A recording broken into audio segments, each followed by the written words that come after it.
भाऊ 2-4 माणसं 2-4 बाया आल्या माया घरी. म्हणे बाबा आमचा टाइम वाटून घ्या म्हणे, टाइम वाटून.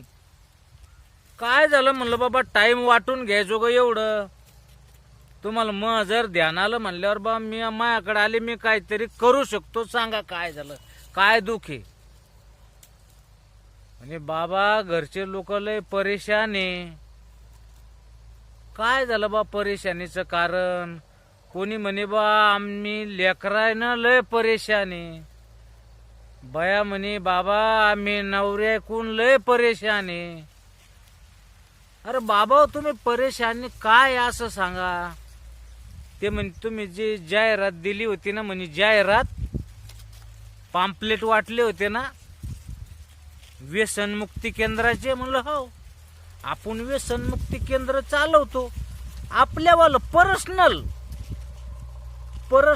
व्यसनमुक्ती केंद्र चालवतो म्हणलं आपण. आपलं व्यसनमुक्ती केंद्र हे लोकांच्या व्यसनमुक्ती केंद्रासारखं नाही. आपलं व्यसनमुक्ती केंद्र हे पर्सनल, स्वतःच. लोकांना दारू सोडाव म्हणून, गांजा सोडाव म्हणून, बिड्या सोडाव म्हणून, दारू गांजा बिड्या अजून काय सोडायचं ग? बायका सोडून सगळं सोडून भेटन म्हणलं इथं. ते म्हणे ठीक आहे बाबा, तुमचं नाव ऐकून आलो हो बाबा, इथं एवढं काम करा, आम्हाला परमेश्वर पावला म्हणू तुमच्या रूपात. म्हणलं मी माणूस आहे, तुम्हाला मदत करू शकतो. ते म्हणे बर म्हणे. म्हणलं सांगा काय काय कोणाचं?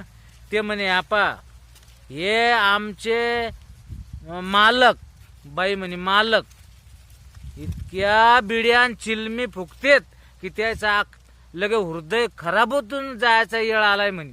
म्हणलं बर. दुसरं म्हणे बाबा हे इतके दारू पितेत की यायचं दारू ना म्हणे यायचं लगे लिव्हर खराब व्हायचा टाइम आला. ते म्हणे अमुक इतक्या बिड्या पिते की यायचं बी फुफ्फुस खराब व्हायचा टाइम आला. मी म्हणलं एक तुमचं दुखणं आताच नीट करतो. आपल्या व्यसनमुक्ती केंद्रात ज्याला बिड्या सोडायच्यात ना त्यांना 2 बिंडलं आणायचे. एक बिंडल मलट व्हायचं, एक बिंडल तुम्ही घेऊन जायचं.